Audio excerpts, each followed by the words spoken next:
Se om man startar utan att röra gasen någonting bara.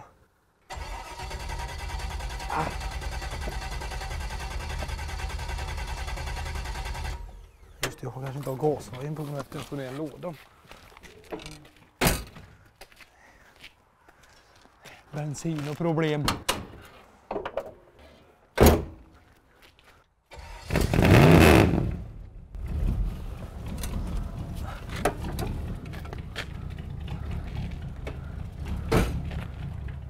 Nej, det är ingen bra motorljud i det här.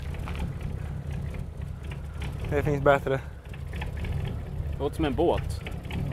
Nej, det är ingen höjdare det här. Luktar skit gör det också. Det ska vara en diesel.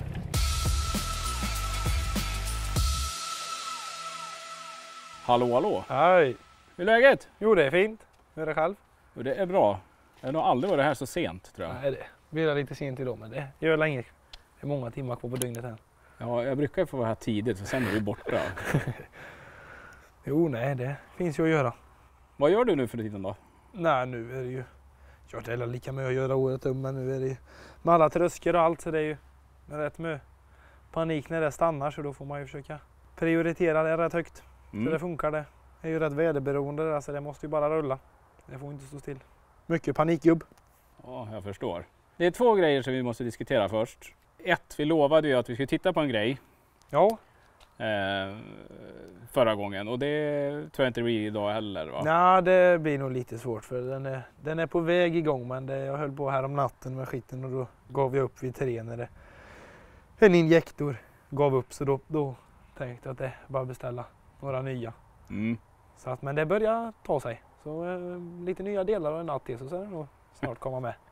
Ja, vi ska inte avslöja vad det är. Och sen har vi jättetråkiga nyheter. För alla frågar efter Arne i förra videon. Jo, det gör vi. Han har lämnat jordelivet tyvärr. Han blev överkörd. Han gillar ju att springa rätt långt, så han sprang ut på 195 och blev påkörd. Hur känns det för dig då? Nej, det är inte med att göra. Det är ju sånt. Tyvärr det är. Det är ju så. Alla liv funkar. Börjar ju någonstans och slutar ju någonstans. Går ju tyvärr inte att göra som är ådet. Jättetråkigt är det. Vi har 2 små nya katter där. Tror min lilla syster har döpt dem till Kalle och Bosse. Var väldigt lugna, du. Ja, det brukar de inte vara. Det är nog för att de är rädda för dig som är kameraman. Jag har aldrig sett en kameraman innan. Jag är snäll. Ja, vi lär väl få se mer av dem då sen. Har du köpt ny firmabil? Ja, det fick bli en ny bil. Den andra svek mig lite. Och då har Dodgen svikit dig? Ja, det blir lite strul. Men vad hände då? Det började knacka. Så in i bomb. Så jag låg in 80 kilometer och sen helt plötsligt började det dunka något så vansinnigt. Så det var bara skicka in i neutralen och få ner på tomgång, så minskade ju bunkandet lite mer. Oljetrycksmätaren låg perfekt. Jag tänkte undra vad som hände. Det var ju bara trycka full broms och vröven så fort det bara gick. Sen när jag hade stängt av där och satt där och funderade, undra vad jag ska göra nu. Men det var lite lockande, så jag tryckte lite på startknappen bara se om han gick runt, men då var han stum. Så jag ringde Berga, så kompisen som kör bärgningsbil kom och hämtade mig. Jag var inte så långt hemifrån, jag var en mil typ. Han körde hem mig och när vi skulle lasta av den då så hade jag ju frilagt lådan. Jag bara vred på tändningar och då startade ju bilörslingen. Och det gick ju inte stänga av, för parkering var inte i. Och den stod där och den bunkade och levde något så fruktansvärt. Så då fick jag ju hoppa ner och försöka få i parkering på låda igen då. Så jag kunde stänga av bilen.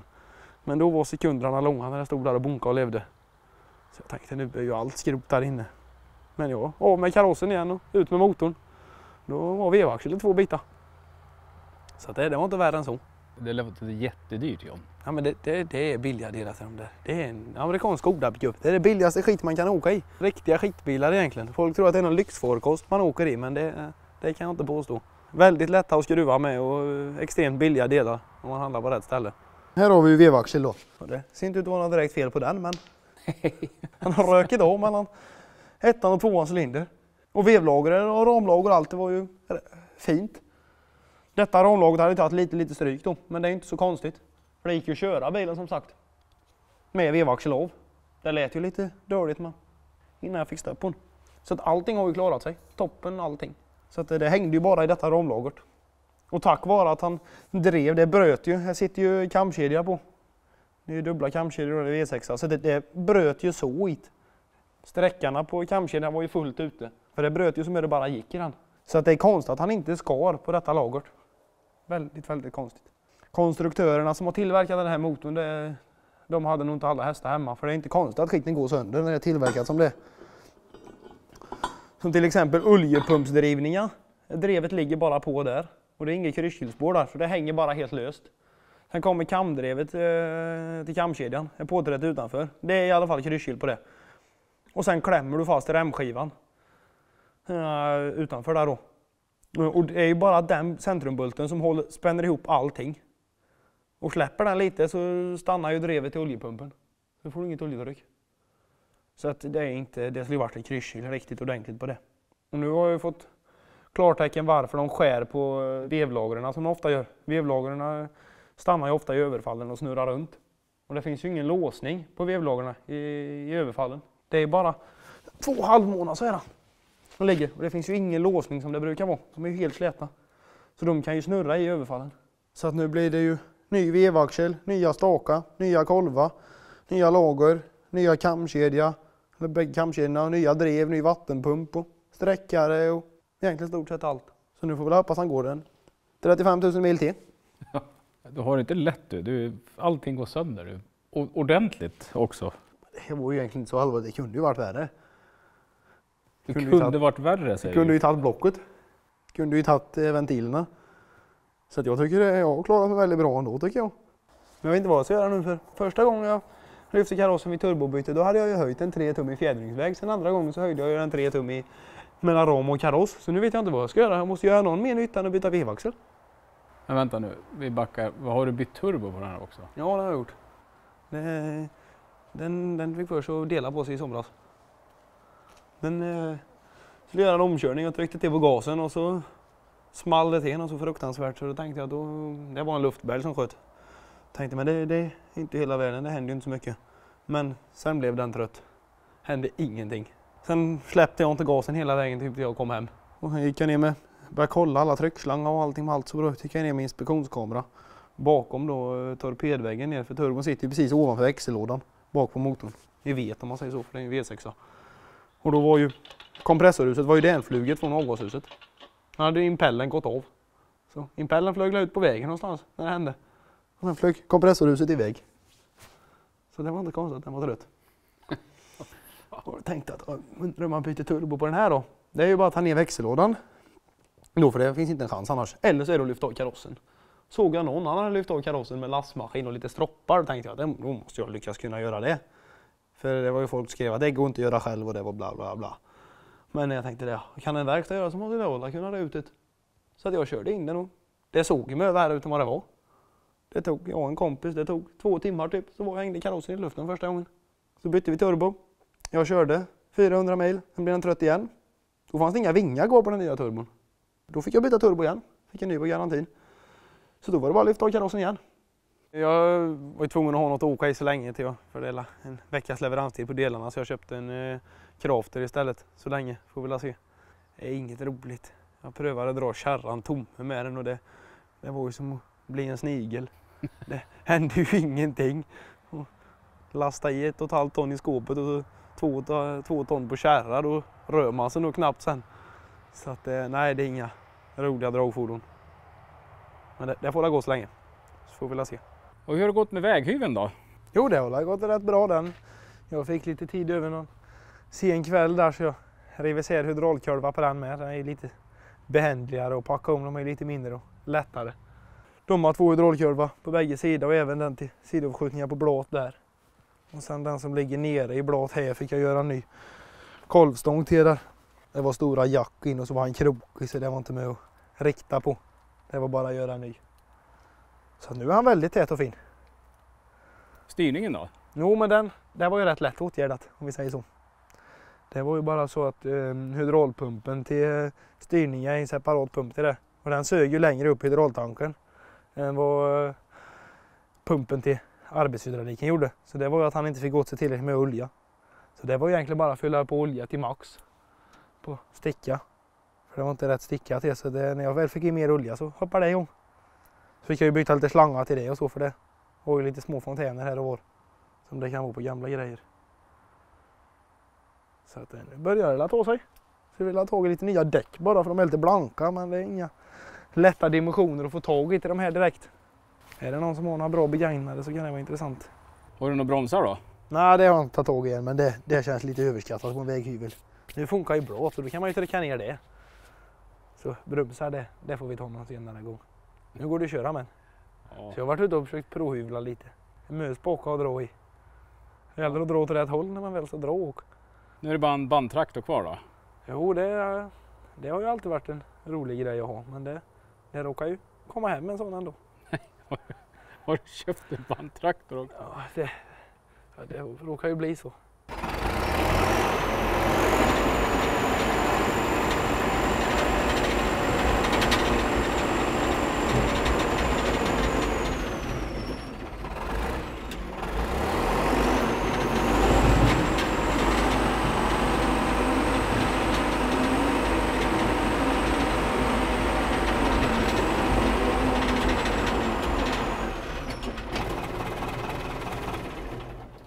Hur funkar det här då? Här är ratten. Nej, där har du bara hög- och lågväxel om man säger så. Och där har du fram och bak. Sen så har du egentligen, så räcker det ju bara, jag vet inte det, har du bromspedalen här. Så att direkt när jag trycker på den bromsen, då kopplar han ju drivningar på högerlarven. Och då drar ju bara, bromsar ju den, då drar ju vänsterlarven. Så att då svänger han ju. Och skulle jag behöva svänga riktigt skarpt så kan jag ju även lägga ur. Så att det blir ju som att jag svänger med de här egentligen. Att den bara lägger ur drivningen. Så direkt när jag trycker på bromsen så kopplar han. Det är ju som att trycka ner en frikoppling och broms samtidigt om man säger så. Så då stannar ju den larven, så går ju den andra, då svänger han ju åt det hållet. Och det är ju samma om du står och pratar i en hög. Och du bara så svänga lite svagt och så svänga rätt. Så då räcker det ju bara att lägga ut drivningen på tempo högerlarven. Då drar ju vänsterlarven och då svänger du ju sakta. Så att det är rätt simpelt. Men jag måste renovera bromsarna på för att det är huvudbromscylindern har rostat ihop. Så det måste jag göra i ordning. Och sen är det ju bara skevningen på blåt där och vridningen på blåt och upp och ner på blåt. Kom ut en Blocket-annons och den hade legat ute några veckor. Jag hade missat den så att och sen tänkte jag den här är såld. Så jag skrev till den när jag fick tillbaka att den var såld. Ja, jag tänkte ja. Det var ju surt. Det var precis lagom storlek för lite mindre trädgårdsarbeten. Nej, så det gnagde mig som skam att den där var såld. Så att det gick det några veckor. Hörde han av sig. Hur fort kan du hämta den? Jag svarade tillbaka, var den inte såld? Jo, men det är lite bråttom att bli av med den. Och han som har köpt den kan inte förrän nästa helg. Så kommer du innan nästa helg så får du den. Jaha. Så att det var ju bara att slänga sig i bilen på måndagen där och tänkte jag måste åka och kolla på den. Så jag och en kompis åkte dit. Så när vi kommer dit så säger han bara att jag känner igen den här bandtraktorn, säger han. Jaha, så jag vadå? Ja, min farbror har haft ett antal sådana här. Och det visste jag att han hade haft en sån här bandtraktorer. Så läste han på stod ett klistermärke på taket, schakt och planering. Så den här har varit hemma på vår gård. Så att efter lite förhandling där då med konkursen som var så råkade det bli affär. Och jag fick ju renovera toppen för de hade topplockspackningar hade gått. Så de hade skruvat isär allting så det låg bara drös med delar i hytten. Så jag renoverade toppen och satte på den, men då var ju insprutningspumpen helt ihoppikad av alger. Så det var ju bara att renovera den också. Så den har jag haft iväg och renoverat. En liten fyrcylindrig David Brown-motor med turbo på. 80 häst eller något, 90 kanske. Så var det ju inget avgasrör med så det fick bli en kromad pipa eller rostfritt pipa istället för att bli lite gött turbovischel in. Det är en rolig leksak det där. Vad är det här för någonting då? Nej, det är en riktig maskintrailer till lastbilen jag råkar köpa. Behöver något så jag kan flytta mina grävmaskiner. Vettigt. Men du hade ju en. Jo, men det var en jumbo-trumbon. Det är inte optimalt att köra upp på en. Men 35 tons grävare sånt var uppe på en jumbo. Det går ju att flytta lastmaskiner och grävmaskiner upp till en 20 ton i alla fall. Det är inga problem att flytta på en jumbo. Men jag tycker att när det börjar så bli så stora vikter och sånt och som man var på en riktig maskintrailer som är lågbyggd. Så du krokar ju av den här delen som sitter på här. Du backar ju till lastbilen under och kopplar på den här. Sen har du ju 2 hydraulkolvar där uppe som fäller ut de krokar där. Så stänker du ner så kör du ju fram, då sitter den ju kvar på lastbilen. Så då blir det ju helt rent, då är det bara larva eller köra på maskinen rätt upp. Så det blir väldigt lågt och bra. Så att detta är en gammal Hafo-trailer från 72 eller vad den är. Sen någon gång på 90-talet så är han har varit inne på VM-trailer och fått en ombyggnation. Med en ny modern svanhals som även är byggd för tridenbil då. En 4-axlad lastbil istället då. Och den stora uppgraderingen då från de gamla svanhalsarna om du kollar här. Nu har du ju 2 liggande hydraulkolvar där uppe som drar hela den här klaffen när du krokar ihop trailern och svanhalsen, om man säger så. När du har kört på eller ska köra av maskinen och så ställa av trailern från svanhalsen. På de äldre svanhalsarna som satt original på denna var det en stor stående hydraulcylinder på detta hållet som tryckte rätt ner mot asfalten eller mot marken när du skulle kroka ihop. Och var det tjällossning eller så var det ju ofta att den där foten den bara försvann ju ner. Lyckas du inte kroka ihop trailern fick du hålla på med träplötta och skit under där. Väldigt bra att han är ombyggd till modernare svanhals. Allt blir ju mycket smidigare. Sen är det egentligen bara lägga han upp och ner och så bläster han under. Och så vänder tillbaka och bläster han här uppe och sen är det ju egentligen att lacka hela trailern. Sen är det ju dit med lite nya bromsklockor och lite nya luftbälgar och lite nya luftslangar. Det är ju ingen ABS eller massa sån där krånglig skit som ska bråka. Så det är ju väldigt smidigt på det sättet. Så det var ju därför den anledningen att jag ville ha en så pass gammal trailer. För då är det inte så mycket som kan strula när man väl sa åt. Och det är även kantlina bort här. Den är ju som sagt väldigt rak och fin. Den kan ju vara helt nerböjd och misshandlad. Det är någon av de här tvärbalkarna får byta som är dålig. Men annars har ju allt egentligen klarat sig väldigt bra. Vad håller du på med här då? Nej, jag köpte ju som sagt en grävmaskin till. Eller bytte till med en case, en 290B. Alla kolvar läckte ju. Men det sov inte direkt där nere. Då bara fuktade det lite, men jag visste ju att allt behövde packas om. Och larverna var jättefint spända och allting då. Så det såg ju rätt bra ut. Men när han kom på trailern en vecka efter så hängde ju larverna bara. Så han hade ju bara precis spänt upp dem när vi var där. För att fettet kröp ut ur spännarna. Och då när de kröp ut och så såg vi att kedjan var skören på 4 länkar på ena sidan och 5 länkar på andra sidan. Vi ser ju där och där. Det är ju 2 länkar som är skurna där och där är ju en länk som är skuren. Och det spelar ingen roll, hamnar den länken neråt så står ju maskinen och gungar på den. Han rätar ju inte ut sig ens när han kommer där nere. Så de har ju skurit ihop totalt. Men inte det där jättedyrt? Jo, det blev ju en utgift som jag inte hade riktigt räknat med, men för kedjan är ju väldigt bra i övrigt. Men jag slipper byta plattor i alla fall. De flyttar jag ju över till den nya kedjan. Så att det är ju bara kedja och så drivhjul och så bultar egentligen, så plattorna slapp jag ju. Sen var det ju inte så skoj heller, för att när jag lyfte isär spännan och skulle byta tätningar i den var ju hela det skrot, för då var ju fjädern av där i spännan. Så att då blev det att köpa 2 nya spännare. Och här har vi ju ledhjulet som sagt då. Och sen sitter ju spännan här sen som trycker på detta då. Så det åker ju utåt när du spänner upp larven. Och här har du ju den här grova fjädern och den är ju av där som sagt, om du kollar där. Så har ju den smält av. Aj då. Du kan ju inte bara köpa fjädrar löst, du köper ju alltid ett paket om man säger så. Du delar ju på det. Delar ju på det där, så är det ju. Så det blir ju 2 stycken nya sådana fjäderpaket. Får det bli också då, för det är ju ingen idé att sätta i det där skiten. Det som ändå gör rummet så är det lika bra att göra det ordentligt. Så vet man att det är ordning sen. Och sen plockar du med lite underrullar och lite överrullar och de som ligger under som rullar kedjan mot och även de över får ju bli nya. När man börjar riva i sånt här springer det ju alltid iväg. Då var ju någon rulle som var stum och ja, eller går väldigt trångt. Rör gör han ju sig, men nej, så det springer ju alltid iväg i pengar när man börjar riva i undervagnar. Det går ju aldrig att komma ifrån. Och nu har jag ju packat om bägge lyftkolvarna och stickkolven och kolven där ute. Och bägge kolvarna på släntskopa på tilten till skevningen på skopa där har jag fått packa om också. Så jag har den alla 4 kolvar. Så nu ska jag lyfta av sticka här ute. Den här tappen har de ju också varit och klabbat på. Så nu måste jag ju lyfta bort sticka och byta bussning i där. För det glappar ju rätt bra där i och. Och sen i sidled är det ju rätt bra, behövs det ju skimsas för det är ju 10 mm glapp emellan där. Så där behöver jag ju ta isär det och skimsa det. Och göra en ny tapp. För tappen får ju aldrig snurra i örat och äter det ju det godset, så den måste ju alltid sitta fast, den får inte röra sig någonting. För då börjar det ju äta ytterörarna. Och då är det ju inga bussningar. Låter inget bra det här du. Nej, det finns alltid att göra på det. Det gör det. Sen var ju priset någorlunda, men det med larven och det hade jag inte riktigt räknat med. Och sen var det som sagt, skopa var ju fastsvetsad här innan. Nu har jag tagit gasen och skurit loss den. Men de har ju svetsat fast skopa. För det är ju så mycket glapp här i. Här är ju så skopa slog ju en 25 mm upp och ner. Då skulle det ju varit med ett nytt S80-fäste, maskinfäste. Ja, det beror lite på fabrikat vad man väljer, men det är mellan 60 och 140 000 i bara den lilla svarta delen här. Men när den kom på lastbilen så frågade jag chauffören vad är fästet någonstans som skulle vara med, och så säger han det ligger något i skopa. Och då hoppar jag upp och ligger ett B30-fäste som jag har på den andra, som jag har på Volvo-grabbarna. Det är Volvo 460. Så det stämde ju inte, det var inget S80-fäste och det stämde ju inte med axelgrovleken eller CC-måttet emellan eller någonting. Så att allt var ju fel. Men till slut efter mycket bråkande så har jag lyckats komma överens så att nu har jag fått en summa så jag ska renovera upp detta.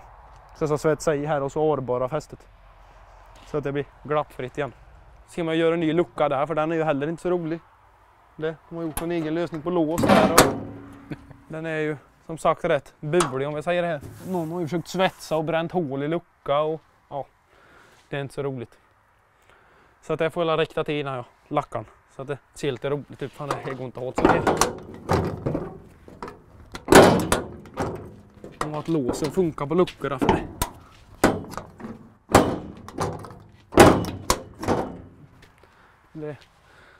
De har nog dunkat i rätt bra. Jag vet inte vad förra maskinisten hade gjort. Han hade ju häktat tag i balken så den var ju helt utvren. Han var ju här ute någonstans helt sönderknölad. Så att jag har skurit lös den biten. Och så en kompis bockade fram en ny likadan profil. Så jag ska lägga i en ny bit där. Och så satte den, skruva den plåten och rikta den. Ska jag göra. Nej, det ser ju inget roligt. Man lagar inte en maskin på detta sättet. Skruva dit en plexiglas med självborrande plåtskruv. Och här har de ju limmat lite med lite silvertejp. Det är ju ingen lösning. Sen har jag beställt nya rutor till hela hytten. Det går inte att ha plexirutor med grävmaskin. Det blir så matt och repigt och spricker så är det ser ju inte. Det går ju bara inte åt så. Det finns ju inget att välja på. Hur hinner du med pojk? Får försöka använda alla timmar man har. Får man försöka göra med det. Det tar ju lite tid, gör ju allt. Inget gör ju sig själv tyvärr. Vad är det här för någonting? Ja, det blev ju lite spontant. Det var inte riktigt planerat det heller. Då hade en kompis som ringde en lördagskväll och sa du hänger med till Falkenberg med Betty så slipper jag åka själv för jag ska hämta en bil som min kompis har rasat växellådan på. Det kan jag göra så. Så vi åkte iväg där ner till Falkenberg och knuffade på den där skiten på kärra. Nej, och då så ringde vi till han som hade bilen, han hade vaknat till och så han kunde tänka sig att sälja han så efter vi hade diskuterat pris lite fram och tillbaka så råkade det bli affär. Så då hamnade han här istället. Och jag hade inte tänkt mig att köpa en 61, jag skulle vilja ha en 59 eller en 60 HGV skulle jag vilja ha. Eller det jag är främst ute efter. Nu blir det här så vi får se vad jag gör med den. Jag har tagit ner växellåda på nu i alla fall. Nu gjorde jag så att oljepumpen har exploderat i den. Sitter ju en 350 motor och så 700 låda. Och här finns det lite att göra som sagt också. Det är inte det bästa direkt. Och den här remdrivningen är inte riktigt optimal om du kollar för det. Multiremmen nuddar ju knappt så det är ju remskrik. Något så fruktansvärt. Så att den konstruktionen är inte helt genomtänkt. Så att vi får se om jag hinkar i en Cummins in eller något så vill jag ha en 5,9 liters Cummins. Med en hedlig gammal pump på med manuell stöp så man kan starta skiten och sen kan man slänga batteriet i skogen och så kan du fortsätta köra till bränslet är slut. Inte en massa tändkablar och bröte och skit som strubblar. Massa förgasare som bråkar och läcker och flödar över. Och de har en massa onödiga saker som inte behövs. Och som man har tändstift till och tändkablar, det är en grej som aldrig behövs. Det behövs inte förrän det är en 20 minusgrader. Då kan det behöva gå till ett glödstift på sin höjd. Men motorn är rätt konstruerad. Bara 8 kablar för det och 8 tändstift, de är ingen nytta. De kan vi rätt så analysera bort istället. Det är inte den vackraste inredningen in så det skulle behövas en riktig inredning. Det är inget fel på inredningen men det faller inte i min småkredit. Vi får se om man startar utan att röra gasen någonting bara.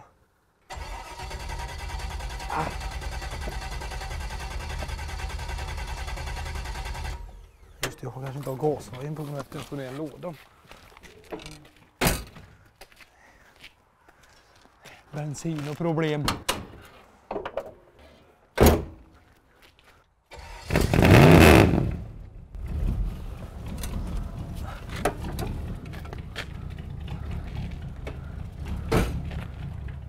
Nej, det är ingen bra motorljud i det här.